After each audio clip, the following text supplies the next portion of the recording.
Hello and welcome to the Game Theory Podcast. I'm your host, Sam Vicini. We are presented by CLNS Media. Today on the show, we've got a good friend of the program, Zach Harper, on to talk just basically about like tangential things to basketball more than anything. I feel like that is always the way this conversation goes, right, Zach?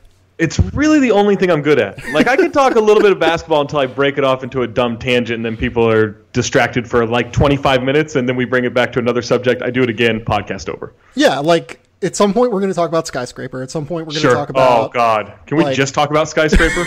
Let's get through the basketball until I can talk about Skyscraper, and then I'm good. We'll just run through like, Ben Simmons and Donovan Mitchell and X, right. Y, and Z, and yeah. Mitchell, Warriors, cool. Ayton. That's why. Great. Skyscraper, though. How about that guy with one leg jumping off the building? Oh, my God. So, yeah, we're going to talk about Donovan Mitchell versus Ben Simmons at the top. We're going to talk about some buyout candidates in the middle. And Zach has always been one of the sneakiest, like, awesome draft analysts that I feel like does not get the credit for it. And I'm always very interested in his takes more than I'm interested in, like, 90% of other people who write about the draft takes. So I wanted to talk to him about the draft because I think it'll actually be pretty enlightening as someone who covers the NBA and then also like jumps into college basketball stuff. So we're sponsored today by eHarmony on this great Valentine's Day. What a day to be sponsored by eHarmony. I can't imagine a better sponsor than eHarmony on Valentine's Day. Let's start, though, with Donovan Mitchell and Ben Simmons. This is like the argument that if I ever tweet about one of the two of them, it just goes into my mentions and does not leave for hours upon hours. Like, I will tweet, I tweeted probably 2 weeks ago. I was like, I'd still take Ben Simmons in Rookie of the Year. And I had Donovan Mitchell fans like, you, like, idiot, you suck. Why are you hating on Donovan Mitchell? And eventually Donovan Mitchell likes the tweet because Donovan Mitchell does that from time to time. And, today I tweet, I think Donovan Mitchell's like a potential Hall of Famer. And like, it's crickets from like Utah fans that are just like, but you said that one time that Donovan Mitchell people stinks. just like to get angry though. But where are you at in this Rookie of the Year race? Donovan Mitchell versus Ben Simmons. It's a lot closer than I thought it would be. I'll wholly admit that. Yeah, for sure. I will say this, just right off the bat. I do not care about team success when it comes to Rookie of the Year. I absolutely don't care. If both teams make the playoffs, if neither team makes the playoffs, if only one makes the playoffs, I don't care. That doesn't sway me in any single way. I just don't think it's relevant because we're judging rookies who largely don't have an impact on teams. Mm-hmm. And so if they happen to, I just kind of look at that as fluky, not necessarily as evident of anything. And so, like, maybe that's not a smart way of doing it, but I also think it's kind of a meaningless award. So, it is. Like, Michael Carter-Williams has one. He's the worst player in the league. So what does that mean? Like, he's, like, I don't, like, it's fun, and it's fun for fans to be like, hey, we got the Rookie of the Year. That's hope and everything. But it doesn't really mean anything to me, at least. But yeah, team success doesn't matter. Ben Simmons has been phenomenal. Like, he's a solid defender for a rookie. I won't say he's a good defender, but he's a solid defender for a rookie. He clearly impacts that team. He's putting up great numbers. He's been fairly consistent. He has obvious flaws in his game, but he's been so good and so fun, and the way they can use him because he's essentially a 6'10" point guard, it flips a lot of matchups for them, and it makes it really fun for the way they play. Mitchell has just been spectacular. Like, I remember the concerns going into the draft. I said on a radio show, like, hey, if you could guarantee me that OG Anunoby is healthy and will be healthy, I'll take him over Donovan Mitchell. And I still kind of stand by that because I think OG as a healthy NBA player will be awesome. And I think his position and what he does is a little harder to do and more valuable than what I think Donovan can do, will do, and what his position will be at the NBA level. But at the same time, like, because there is that injury history and because Donovan Mitchell has exploded the way he has, like, it's hard to argue that there's a more exciting rookie right now and moving forward than Mitchell. So I think I would give the slight nod to Mitchell, but it's basically a coin flip for me. The craziest thing to me is, like, at the time I said, if Donovan Mitchell turns into Patrick Beverley, that's a win. And Patrick Beverley is like really good. He's a starting caliber NBA player. Donovan Mitchell was an incredible athlete who could defend it multiple positions in college. 6'4", 7-foot wingspan, freak athlete. Has all of these tools and developed a jump shot throughout his college career. I was like, yeah, that'd be great. I think he can probably do that by year 2. And now Donovan Mitchell has learned how to do all of these crazy things. Like in college, I'm sure you remember the fact that he was a 2-foot leaper in college. Like anytime that he went in and drove into the lane, it took him 2 feet to gather, leap up, and try and finish. No, he doesn't do that anymore. He is now exploding off of 1 foot like we expected Markelle Fultz to be able to do. It's like Donovan Mitchell and Markelle Fultz switched skills and bodies whenever Markelle Fultz went into Salt Lake City and played in Summer League this year. It's insane. Yeah, and I think Mitchell is a much better playmaker than he was in college already. Yeah. Right? And I think a lot of that is him working hard. I think a lot of that is just Utah's really good at developing guys. Yeah. And I don't think they get enough credit for that. Quinn Snyder and his coaching staff just do a fantastic job of developing guys. And so he's already made huge leaps and bounds. He's so good at getting into the paint and finding that far side or that weak side corner shooter. Yep. After sucking it into the paint, and that's such an important skill in their offense and just in general in the NBA. He had this finish last night against the Spurs where I think he went wrong foot, like scoop layup without jumping. Like it was just such a crafty move, like just to get a quick shot up, maybe it might have been against Pau Gasol, I can't remember, but like it was a type of play like you just don't see rookies make. You don't see. Definitely didn't see him make at the college level. And so I just think his intelligence, not to say Ben Simmons' intelligence isn't off the charts either for a rookie, but I think his intelligence it's so high already, and you can just see him absorbing all of this coaching. At the same time, like the way Simmons flips a team strategy on its head, I don't even think he needs to have a good jumper. There just has to be a vague threat of one for him to truly open everything up. Yeah, and like Ben Simmons is still out here averaging 16 points, 7 rebounds, and 7 assists, like on a team that is winning. And you mentioned earlier the idea of you don't care about team success for Rookie of the Year. To me, it's more of a bonus. Like if you're a rookie and you're dominating, that's great and that's cool. And if you're on a losing team, I totally get it. So many of these great rookies get drafted to shitty situations that I don't really care. The thing though with Simmons and with Mitchell now as well, that they're 28 and 28 and rolling, is that these guys are either the first or second best players on legitimate playoff teams. So there has to be something of a bonus there for me. The fact that they are like legitimate leaders on playoff teams, you have to at least say that matters in some way, right? Now, should there be a bonus one way or another? I don't know. Maybe. I also expect both teams to make the playoffs. So then what, right? Like we go, well, one was a 7 seed, one was the 8 seed. Like that's why it doesn't matter to me, right? And maybe that's not. I mean, maybe that's a dumb way of looking at it, but it doesn't do anything for me. And I do think by the end of the season, this will sound dumb, but I actually think this will sway the voting. Mitchell will have more highlights. And Utah missing Gobert for so much time will factor in if they make the playoffs into the voters' minds. And it is like I don't think we think of it as a voting media. I don't think we think of it in this basic of a way anymore. But Donovan Mitchell is going to be the leading scorer for rookies. The leading scorer usually gets Rookie of the Year. The crazy thing I'm waiting for with Jazz fans is like them saying that he should be All NBA. It's coming. It's coming. That is going to be quite the optimistic take. That's how you feel. And you know that this take is coming, Zach. He's going to be at like 22 points a game by the end of the year, and he's going to be leading a team that is probably like in the 7 seed.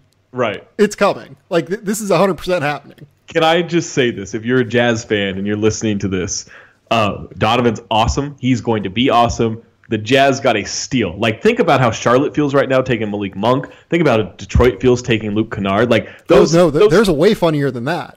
Think about how Denver feels trading the pick for Trey Lyles and Tyler Lydon. That's not a good trade. I will say this: Trey Lyles at least looks like an NBA player again. Been good. He's been good, and they already had Gary Harris and Jamal Murray. Now I think Donovan Mitchell's going to be better than both of them, but they did already have like guards in place who I think are going to be fantastic parts of their future. So here's the bigger problem there, though. They just had to trade for Devin Harris to be a third guard. Well, yeah, Emmanuel Mudiay sucks real hard. Yeah, that's the problem. That's a real problem.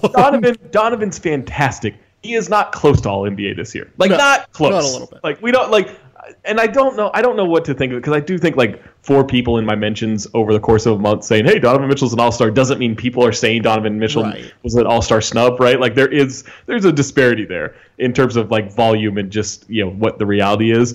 But I do think there are some people who are like, well, Donovan could have been an all-star this year, and Donovan could be all NBA. He can't, but he can be Rookie of the Year and probably is. Yeah. At least right. Yeah, I'm still going to go Ben Simmons, but it's an argument, and I'm willing to at least entertain the fact that it's not Ben Simmons. I think too, like the fact of the free throw shooting with Simmons.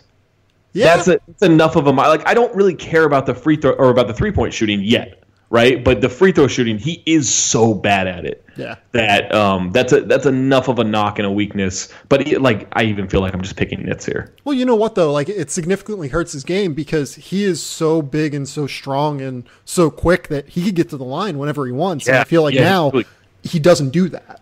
Right. Yeah, he's kind of pulling up a little shorter in the lanes and maybe avoiding a bit more contact and it's affecting a little bit of his scoring inside. Yeah. So no, like I said, I'm willing to entertain the idea of this not being just Ben Simmons' deal. Also, let's just in case this Mitchell All-NBA idea does come up, let's kick the Simmons All-NBA idea out of bed too. That's not a thing either. Neither they've been fantastic rookies. Neither of them are close to All-NBA. Zach, if you're trying online dating, chances are you've run into lazy text messages, dead-end conversations, and random matches that don't turn into dates. Let me tell you about eHarmony, though.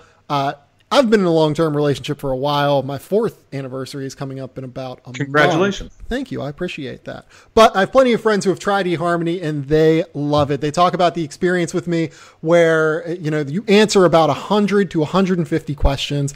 They try and get to know you in a way that other dating sites do not. And it comes up with a better match that way. They're unlike any other online dating site. They take steps that other dating sites don't in order to find you a more compatible match. Their goal is to find you lasting, meaningful relationships and not shallow hookups. They have helped over 1 million people find their perfect match. They use years and years of science, data, and psychological research to send you the right matches. Their goal is to bring compatible people together. Right now, my listeners can get a free month of eHarmony when they sign up for a 3-month subscription. Enter my code GAMETHEORY, that's GAME space THEORY at checkout. Stop waiting and start your journey to a satisfying, meaningful relationship. It can be fun to play around with online dating apps, but when you're ready to fall in love with someone and have a meaningful relationship, there's one app that's built to bring you real love. eHarmony. Come see how eHarmony can change your life. Go to eHarmony.com and get started. Enter my code GAMETHEORY at checkout. Zach, I know you're going to run and hit up eHarmony after this. You know what? Like my plans for Valentine's Day tonight are just I'm podcasting twice, and then I'm finishing a column, and I don't know. I'll probably make a burger or something, or go get sushi by myself. I thought I was going to be forever alone, but now that I know about eHarmony and the Game Theory promo code, I think I'm going to use it. Just tonight. You're going to go for it tonight.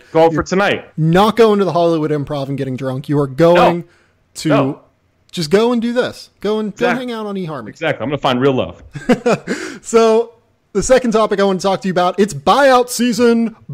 Season in the NBA. Marco Bellinelli's already signed with the Sixers. Joe Johnson and Brandon Wright already have signed with Houston. There are a bunch of other names that I find interesting within this discussion.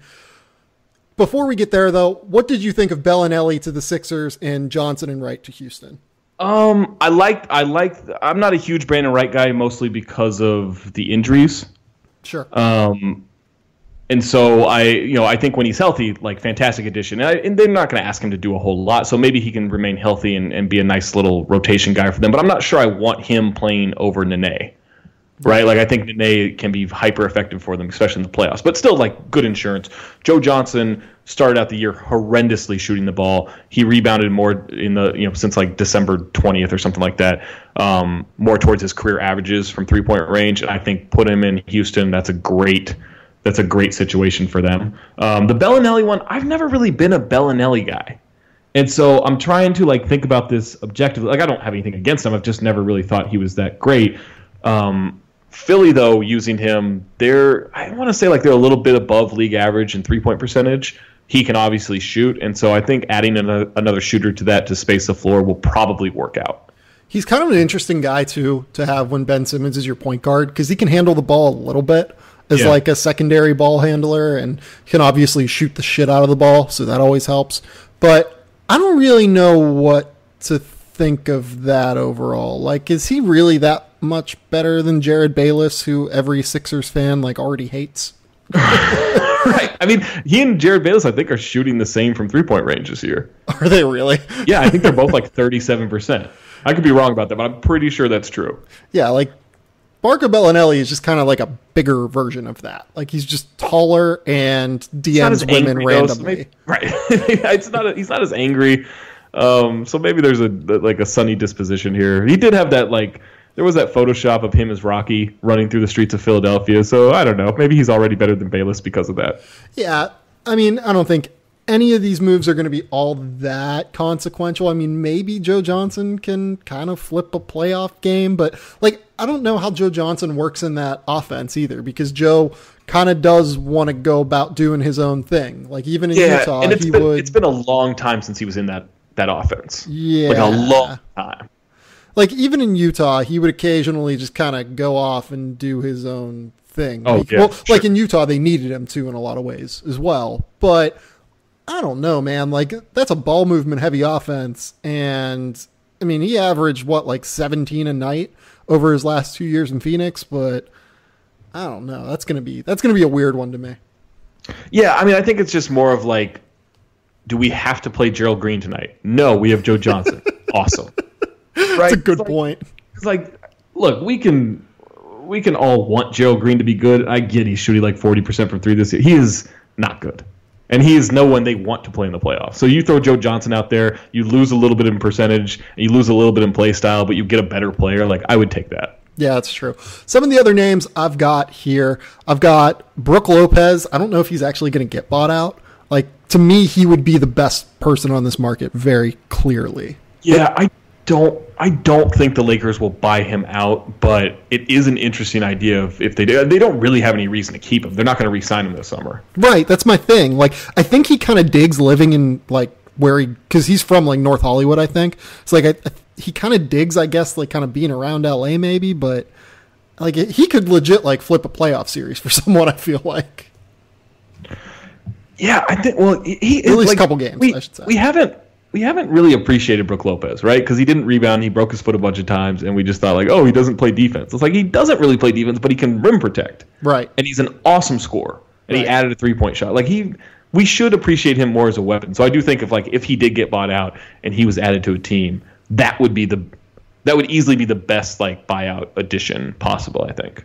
Yeah, and here's the other thing too with him. If you look over the course of the last, I want to say, before his second year, I think his second year was the last time this happened. Every single year he's been on the floor since his second year, his team has had a better defensive rebounding rate and better total rebounding rate with him on the floor than with him off the floor. So despite the fact that he doesn't grab rebounds himself, he's clearly just taking up space and he's a gigantic human being. You have to box him out. Really is. And that's the thing I've never really cared about in terms of guys' individual rebounding. As long as your team wins the rebounding battle, it doesn't matter who grabs them. It's good for hey, that guy's a 20-10 guy, right? But if he's a 20-6 guy, but the team wins the rebounding battle because he's giant and teams think they have to box him out, you're still doing the right thing. Right. And before he got to LA, it's worth mentioning, he played 2 full seasons essentially and averaged 20 points and 6 rebounds a night with 2 assists, and he actually protects the rim. That guy can, I legit think, flip a couple playoff games. Let's move on. Let's talk about Tony Allen. I mean, is he of use to anyone? Man, I don't know. I've kind of thought about him for the Wolves just because they need a wing and they need defense. But I don't know that he actually adds it. Like he's like 35, right? Yeah, he's old. I mean, guys can still be effective at 35, but he's such a minus on offense. I don't know. You want him playing like more than 8 to 10 minutes a night if you pick him up. Speaking of wings, you know who'd be good for the Wolves? Shabazz Muhammad. Ooh, yeah, if he could still play basketball. I would imagine he's probably going to get bought out just because why do they want to keep him? I don't know. I really don't know. Do you have any faith in the Shabazz Muhammad experiment and experience? I think the Wolves weren't happy about the story that leaked out about him wanting a trade. I don't think they would keep him because of that, but it's crazy he turned down $40 million over 4 years. That was agency malpractice. Agency malpractice, thinking he was going to get $20 million a year. Like, yeah. I am serious. I reported this. Like, he thought he was getting $20 million a year. And just like if you're his agent, you have to talk some sense into him. Yeah, like, I mean, like maybe it's not agency malpractice. I should probably back that up. It's probably Shabazz Muhammad malpractice. I mean, if you can't convince Shabazz Muhammad he's not getting $20 million a year in free agency, like, are you that good of an agent? I mean, that's like, look, I know there's some guys who are stubborn, and I think because of that, it's ruined his confidence. Yeah. I was honestly surprised he came back to the Wolves. Yeah. Last summer, just because I figured it was over. They've tried to play him a little bit here and there. He's just hasn't been good. Like, he's not even scoring in the post anymore. Mm-hmm. Like, that was the one thing you could guarantee is like he's going to score on the low block and he's going to be a terror on the offensive boards. And it just like he doesn't impact the game positively at all this season. I think he's better than he's been this season, but there is no reason for the Wolves to play him. Like, they should play Marcus Georges-Hunt way before they think about playing Shabazz Muhammad. Can I interest you in a Channing Frye or Ersan Ilyasova if either of those two get bought out? For the Wolves or just in general? Just in general. Just in general? I think I'm all good on the Ersan Ilyasova thing. I think we've done that. We've played that game enough. I think I'm good. I'm all full on that one. But Channing Frye, I don't know how good he actually is, but I love the way he played in Cleveland. Yeah. And I think you put him on a decent team. Like, what would be funny is if he went to the Warriors. That'd be awesome. I know we'd have like so in on that PTSD of Anderson Varejao tanking the Warriors, right? I don't think it's quite that bad. And Channing is not that Varejao's not a professional, but Channing like is a competent professional at this point in his career still, where Varejao wasn't. But like you add that shot to any playoff contender or title contender, like that's a good player, even if it's 8 minutes a game. Yeah, like my sneaky one is Milwaukee. Like they very clearly just need someone big. Why not him over Tyler Zeller? Yeah, well, I don't know. I love me some Tyler Zeller. You know me, I love the Zelli. I love the plum lie. I'm all in on these weird brother combinations in the NBA. But yeah, they really want Thon Maker to be what Channing Frye is on offense right now, right? And he's just not quite there, obviously, because he's so young and so raw. But if you could add him into the mix, like that would be a great pickup. Yeah, I like that idea a lot. Kentavious Caldwell-Pope and Nerlens Noel, some Rich Paul season up in here. Is KCP legally allowed to go somewhere outside of California? I think he finally is. I'm not even like, I don't even think I'm joking there. Like I don't know what that situation is. No, I know it took some time, but I think he's okay now. Like he's still an okay defender. He's not enough to really change it, but you put him on a solid defensive team, he'll help. He can't shoot at all. No. He's a bad shooter, and everyone was hoping for him to be a 3-and-D guy, myself included. And it's just not there. But yeah, I wouldn't mind him on a minimum the rest of the season. And then Noel, like, if you can't earn minutes over Mejri outright, I just don't know how good you are. Can we talk about like the thing that people still cling to with Nerlens Noel, like being this incredible player? Like people think he's still like a legit starter in the NBA and has just been like screwed by the man over the course of his career. Like it's bizarre to me. I don't think he's had a calm, career so far in terms of like environments, despite being a huge Brett Brown fan. Love Brett Brown and his coaching staff and what they're doing in Philly. But that was a chaotic environment, right? Sure. Even as stable as they've tried to make it, that was a chaotic environment. Going to Dallas isn't as chaotic, but it's still like, look, if you can't prove to Rick Carlisle that you are going to play defense and be a positive player on the court. He's not going to play you.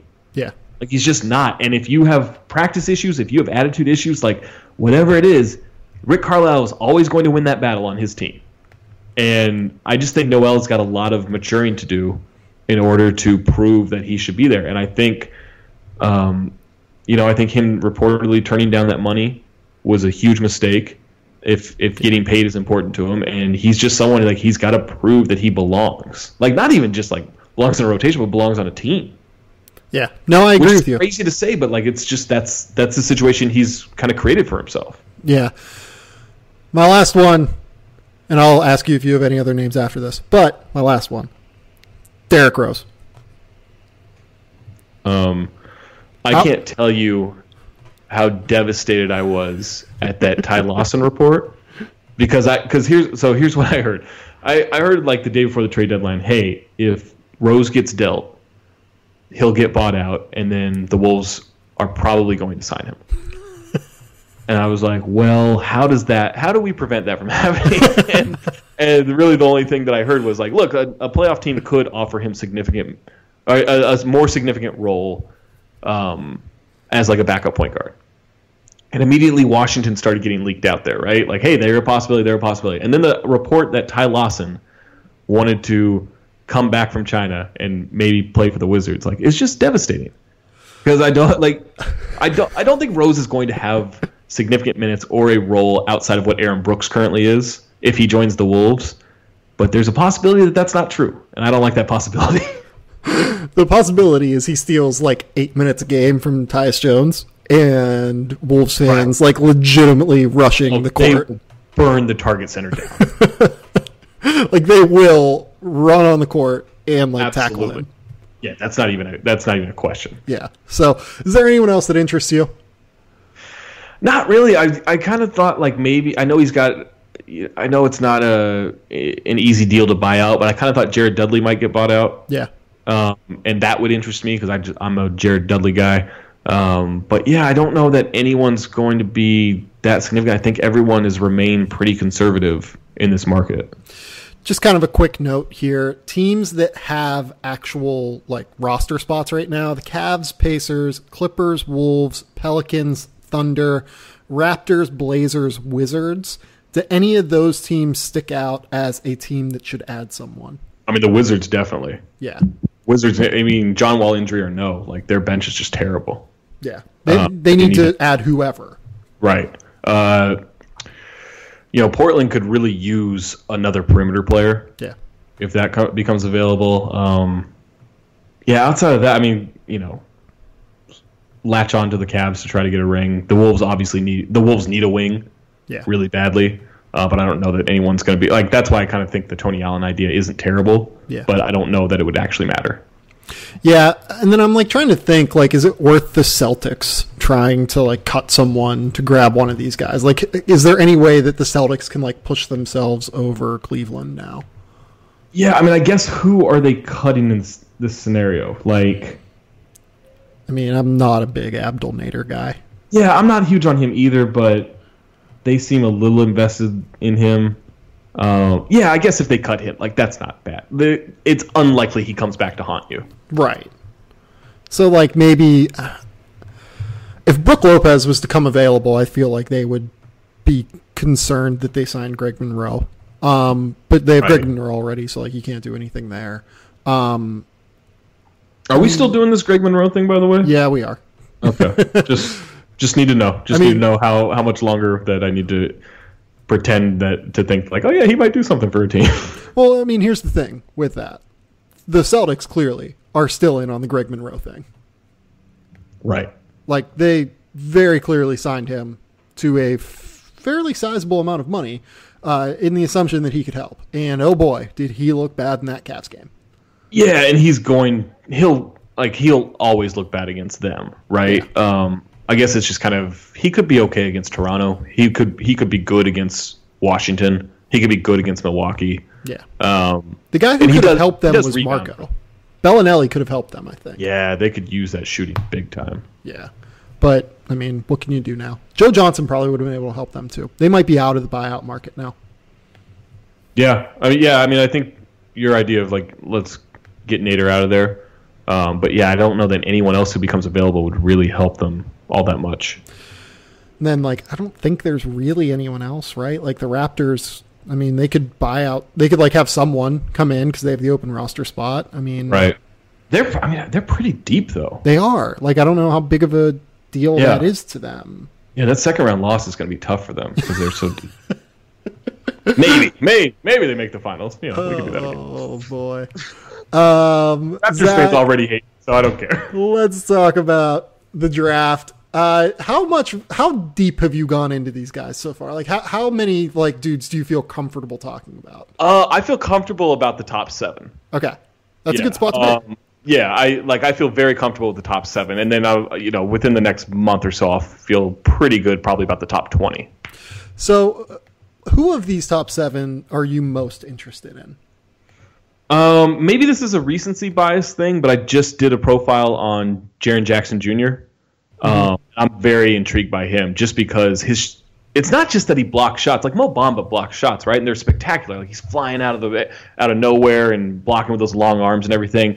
But the way Jackson does it, like there's a significant number of blocks this season he doesn't jump. Yeah. Like his timing and positioning on blocks is incredible. It's incredible for a guy who's like barely 18, right? Oh yeah, he just turned 18 in September. Yeah, so he's just like his understanding of defense is really impressive. I know his shot is very pure right now and it's very consistent. At the NBA level, I think he'll be fine on pick and pop situations. Yeah. If there's a team that wants him to create a shot at all, I think that's an issue. I know we've seen a couple of things, a couple of moments of him like taking a guy off the dribble and going in for a dunk, but he's so bad finishing around the rim that I don't think that's really going to be a skill set of his at the next level. I don't love his passing against any kind of pressure, but still, like he's like I think I posed this in my breakdown. I was like, maybe he's Marvin Williams with shot blocking, right? Bigger Marvin Williams with shot blocking. Wait, did I just describe Serge Ibaka? That's what I was thinking. I think he's kind of like Serge Ibaka. Serge Ibaka, like, hey, that's a damn good player to take. Well, here's an even better version of that. He's Serge Ibaka with like real defensive instincts, whereas like Serge Ibaka was just running around blocking shots and being crazy athletic. Right. Yeah, exactly. Like he didn't learn defense for a real long time. Right. And Jackson is definitely ahead of that. Right. Like Jaren Jackson is 18 and really has defensive instincts that Ibaka learned by the time he was like 24, 25, really. And we're unsure if that's actually how old he is. So who knows? Right, yeah. So like in Jackson's case, I agree with you on like the ability to finish around the rim. That's a thing that I don't really understand about his game. Why is he so bad at finishing around the rim? Yeah, he's not explosive from what I can see, and he doesn't look all that balanced. Now that could just be like they strengthen his core and it fixes a lot of that, right? I don't even know that he's not explosive. Like you look at him, he gets up for like second jumps on like blocks and stuff pretty easily. It's weird. Like it's just okay, I'll say this. I don't think he's explosive against contact. Yeah, that's a good call. That's what and there's some guy like Ayton will jump through you, right? Oh, yeah. like Ayton will jump through you. Bamba, I think, will try to jump through you at the NBA level. But I don't know that Jackson's ever going to be that guy. Yeah, that's a really good point. And I think you're right about the balance, too. Like, you'll sometimes see him make those, like, super cool dribbling moves, but he almost does look off balance while he's doing it. Right, yeah, exactly. And, yeah, the jump shot scares me still. I'm not going to lie to you. Like, that low push release shot is scary to me. Like, I think he's going to get his shit spotted sometimes. Yeah, it looks a lot like Al Horford, right? Like Al Horford has a weird release. Now it's good, and Al Horford's good. And if he becomes Al Horford, hey, that's a good player. Like you'll take him in the top 7 too, right? But that's what his jumper reminded me the most of. Well, maybe he's Al Horford, but with less ball handling ability. Less ball handling ability, more rim protection. You know, like that's not a bad player. Right. Yeah, that's a good. I'm a big fan. I have him in like my top 5 right now.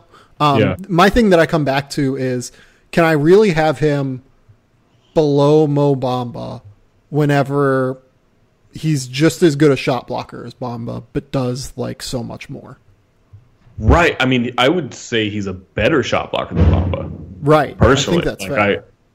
I know his block. I mean, you can't go off this, but I know his block rate and his block percentage is higher. Right. By like 1% or 1.2% or something, I think is what I saw. Yeah, I think. I mean, if he's as good, and Bamba, I think can shoot. Like, I know he's had a little bit of success. I think he'll be able to shoot at the NBA level, but his jumper is also a little weird, so I don't really know how to judge that. I think, like, where Jackson will be really impressive is, and he is right now, is as that trailer in transition. Oh, yeah. Like, he's deadly on those. Yeah, he's lethal as that trailer in transition. And that if he gets strong and gets confident moving to the basket with the ball, as trailing in transition, and then someone has to jump out at him, and if he can just kind of swing through, 2 dribbles and then go up for a dunk or something like that, that becomes just an impossible decision for the defense. Yeah.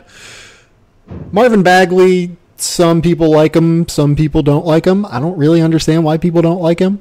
But I don't get it either. Like, I guess he's not. I'm not gonna say he's not a shooter. Like, he can hit jumpers, right? Like, his 3-point percentage has been okay. I'm not gonna lie to you. Like, I kind of trust his jumper as much as I trust Jaren Jackson's. Yeah, I think that's fair. And I know, like, you can't go off this, but I watched him a few times at the Drew League this summer. And that stuff matters. He was shooting jumpers at the Drew League. Yeah, right? like, I refuse to say that stuff does not matter. When he's playing against, like, super fucking high-level NBA players, and a lot of the guys in the Drew League that are, like, 27, 28 years old are better than 18, 19, 20-year-old college players. Yeah, for sure.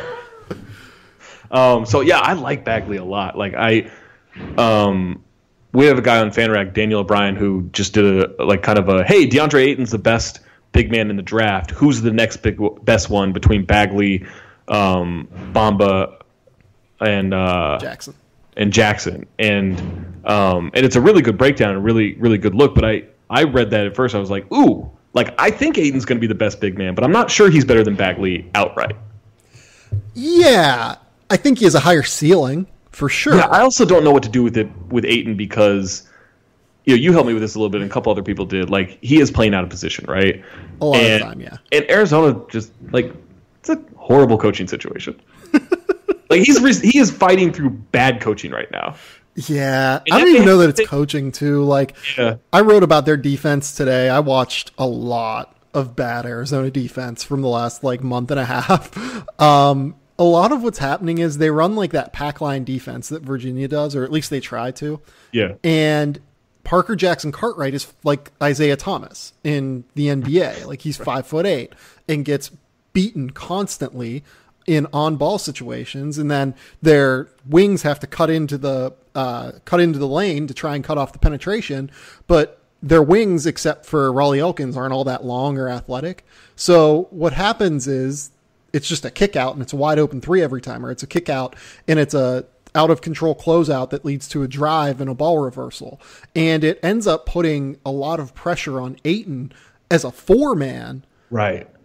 To kind of, like, survey the scene and figure it out. And a lot of the time, like, he's long enough and just figures it out. Like, he is just so freaky athletically and so long that it just works out, and he actually helps them defensively. I actually think he's been a good defender for them this year. Yeah. I think that he, especially at the NBA level, like, his closeout technique is just terrible. Yeah, I agree. And so, like, that works against college players a lot, but at the NBA level, like, and it's easy enough to clean up, but that's something they really have to clean up. But here's the other thing too. Like, in the NBA, he's going to be playing center. You're not going to have to close out as often. Right, that's true. So, like, I think I agree with you. He's really bad there, but he also is really good in pick and roll coverage. So yeah, he's so mobile, and he's good side to side, and he can recover really well. I think the interesting thing about Arizona when it comes to tournament time is, like, they can shoot the hell out of the ball. Yeah. And they give up so many good looks on 3. Like, it's going to be just a crazy shootout between them. Well, like, they play Arizona State tomorrow, and that game is just going to be a joke. Like, oh, yeah. Both of those teams are worse defensively than they were when they first played. That game is going to be played in the 90s, I think. It is going to be a mess, and it's going to be beautiful. Where are you? Well, let's actually, before I get to Trae Young, I want to talk about Bagley again. Do you just kind of look at this like I do, where I say, this motherfucker is 18 years old, he's leading the ACC in points and rebounding, and he's 6'11" and, like, the freakiest athlete you will ever see. It's going to work. Like, does that just kind of stand out to you? He reminds me so much of Chris Bosh. Yeah, a little bit. And and I just like at least what I think he'll be at the NBA level, and yeah, I'm trying to think like I think the only way he doesn't work out is obviously one major injury that just destroys his athleticism, right? Yeah. Or two, he just ends up in a bad organization and can't get away for 8 years, and we've wasted 8 years of Marvin Bagley, right? Well, so when I look at him, I look at Chris Bosh without the defense right now. But Chris Bosh, to me, without the defense, like say it's early Chris Bosh in Toronto, that's kind of like what Amari was in a lot of ways. Like that's fair. He reminds me a lot of Amari Stoudemire to me because like he has that ability to pull up and shoot off the bounce a little bit. He has the just freaky athleticism, the freaky second jump, the quick twitch, motor for the ball, both on the offensive and defensive glass. To me, that's what he reminds me most of. And I think a lot of people don't like that for some reason. Amari was awesome until he got injured. Right. Like, I think that a lot of people remember Amari with the Knicks. Right. And a lot of people remember that those Phoenix teams couldn't get over the hump. And don't remember that Amari's a 5-time All-NBA player. He was incredible. If Marvin Bagley makes 5 All-NBA teams, like, that's a hell of a career. Right. And even say he makes 2. I think you're happy with drafting him at number 3. Yeah. Trae Young, I want to talk to you about, too. Trae Young is... This is my guy. This is my kind of guy, right? The most Zach Harper player I think I've ever seen in my life. He passes a little too much for my liking, but yeah, other than that... Yeah, he does. Oh my God. What do you think about how this is going to work in the NBA? Because I do this for a job and I have no idea. I have no clue. I really don't. I hope it works. And like the Steph comparisons, I get all that. Like, he is so incredibly balanced on every 3-point shot he takes, no matter what the angle, no matter how he approaches it, and that will matter. Yep. But, and I'm not saying this comparison is like, I think this is also a possibility at the NBA level, but like, so was Jimmer Fredette. Yeah. Right? Like, I mean, that being able to do this at the college level just doesn't mean you can do it at the NBA level, but we've also never really seen a guy with this kind of production at the college level. I mean, it's like... I don't know what to make of that. Like, I don't either. Like, that's the thing. It's like, it's such a... this is an overused term at this point in basketball, but like, it's such a unicorn type performance, right? Where you just don't see this ever, that it screws with what my expectations are of him. Well, I think that too, here's the other thing that I've kind of been starting to bring up a little bit more often. So, like, we talk about Barry Bonds, like hitting 70 home runs and everything, and he was on steroids doing that. Cool. Okay, that's fine. I don't care about steroids, whatever. Lon Kruger is kind of like basketball steroids in some ways, on the college level at least, because Lon Kruger is probably one of the 5 best offensive coaches in the country, and one of the few who like really, really understands how to space the floor in the construct of offensive basketball in college basketball. And I have no idea how Trae Young would have worked anywhere else. Like, I think he would have worked well at Michigan. I think he would have worked well at Notre Dame and at Oklahoma, and I have no idea anywhere else. Yeah, and do you think he is just in a cold stretch right now? I mean, I've just seen like some of the numbers of his. I know they've lost like 3 or 4 straight, right? Mm-hmm. And he hasn't shot well. He shot like under 20% from 3 in those games.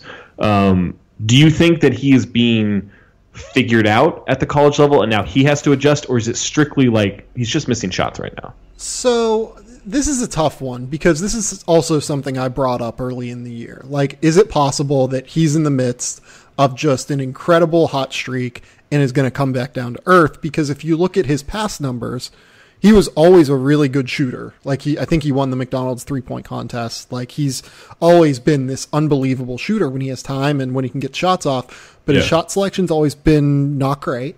And his percentages have always been a lot worse than a shooter of his caliber should be. So I was always a little bit worried about that. Like, are these numbers real in some way with his efficiency? I do think that he's just in the middle of a cold streak. I do think that he's very clearly an awesome shooter. But also, I think that he might be more of like a true 37% 3-point shooter because he's going to take bad shots and he's going to take a lot of deep shots. And, he's 6'2" and a 6'4" wingspan and not like an overly incredible athlete. So teams are going to be able to contest him, So it's hard. Like it's just really hard to say whenever you have a 25 game sample. That's not a lot. Yeah. And this is and if he ended up being this player, like this is a home run as well. But like this is a crude simplification, but like what's the difference between Steph Curry and Damian Lillard? About 7% from 3-point range. Right? Yeah. Like there are obviously other differences, but like finishing at the rim too. Right. Yeah. But for the most part, like Dame takes a lot of similar shots, or at least he did for a while, as to what we've seen from Curry the last few years. Mm-hmm. It's just like it's not the same volume, and two, he's just like he's a good shooter, but he's not a historic shooter. Right. And so like if Trae Young's a 37% shooter with the amount that he's taking and all, that's really good. If he can do that at 37% on like 9-10 threes a game at the NBA level, that's really good. And that is deserving of a top 7 pick. Is it deserving of going ahead of any of those other 6 guys? I don't know. Right. And then what's the difference between Damian Lillard and Lou Williams? It's probably like 4% in terms of 3-point percentage over the course of Lou's like first 5 years in the league. Yeah. Right? And a willingness to pass. That's a good point. Lou's gotten better at that over the years. Yes, but he has. Yeah. Yeah, like in the first few years it was pretty rough there. It's the margin for error on a guy like Trae Young is so small. Kind of that's what you're getting at. The margin for error between Stephen Curry and Lou Williams, even I think, there's not as much of a difference there as what I think a lot of people would think. Right. In terms of their games. Like Stephen Curry is so much more valuable than Lou Williams because, he can get separation a little bit easier and he's literally the best shooter that has ever lived. Yeah. And he bends the floor at 44 feet as opposed to Lou, who bends the floor at like 27 feet. Right. That's a great point. So, I mean, that's what we're dealing with Trae Young, I think. We're dealing with the idea of what can he do? Where will he bend the floor, first and foremost, right, consistently? And is he a little bit closer to Damian Lillard, or is he a little bit closer to Stephen Curry as like a pull-up shooter? Yeah, and him being able, because he will get overplayed at the 3-point line if he can shoot at the NBA level like that. And then what does he do? Right. Does he keep hunting those shots? Yeah, or does he become a good finisher? And granted, like Steph had to go through all this stuff too, but and it's not fair to keep comparing him to Steph, but that's just what it looks like. Is like Steph got stronger, light-skinned black player, like right, exactly. Steph got with horrendous hair. Trae Young's really got to do something about his hair. He does. But like Steph became a great finisher, became a weapon inside. Became just someone you had to cover everywhere on the floor, not just 3-point range. And Trae Young is going to have to get a lot stronger or a lot craftier to become that. Yeah, no, that's the biggest key I think with Stephen Curry's game, and it's the biggest key. Like, it's what I always talk about with Ricky Rubio too, and like the difference between Ricky Rubio and Elfrid Payton, right? Like Elfrid Payton has now figured out how to finish at the rim. That's significantly different from what his early career was, and that elevates him in a significant way as a scorer. Ricky Rubio is obviously a better passer, but in a lot of ways you just don't have to worry about him as a scoring threat, and it hinders what he can do in the modern NBA now. Well, I will say this, over the last 3 years with Rubio, he learned how to draw fouls, and he's a dead-on free throw shooter, right? And that's another difference between him and Elfrid Payton, in that Payton has learned how to finish at the rim. Rubio is better at that than he used to be, but it's still not something you feel comfortable with.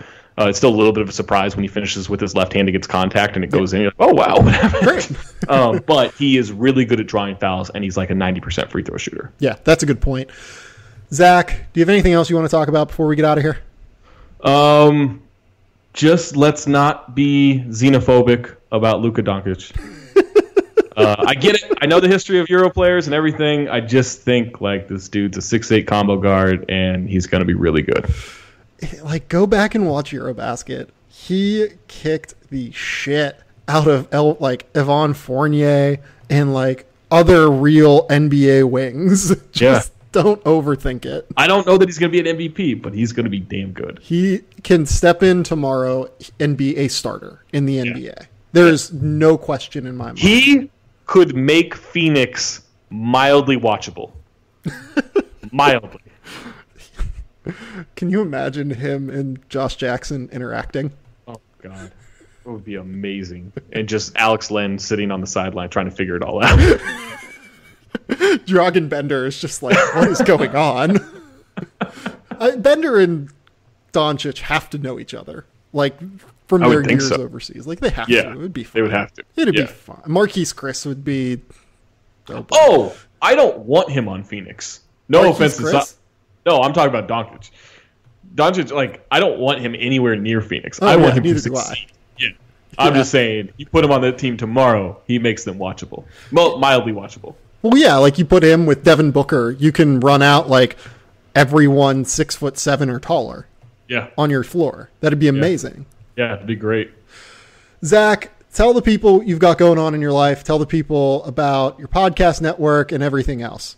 Leverage the Chat, leveragechat.com. You can search us out. The Basketball Friends, BOMM, Talk Hoops. Those are all podcasts you should listen to and subscribe. We also have Nice Kicks and Waz Speaks and Sorted History and all these podcasts that you should subscribe to. You can find it on at Leverage the Chat on Twitter. Find me at Talk Hoops. Read my writing at FanRag Sports. You don't have to read it. Just click the article and leave it open for like 4 minutes.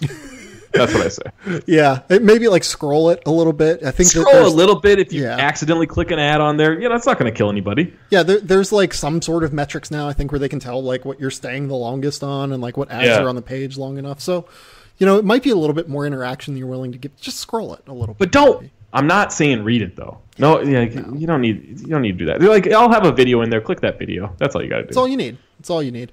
Zach, thanks for coming on. This has been the Game Theory Podcast. Please remember to rate, review, and subscribe on iTunes, SoundCloud, Google Play, Android. Whenever you're done, go to Zach's Podcasts and go hit the rate, review, and subscribe buttons over there. We'll be back later in the week. We'll talk a little bit more about the NBA and all of that jazz. But until next time, thanks to our sponsor, eHarmony, on this lovely, lovely Valentine's Day. And we'll talk soon. Bye.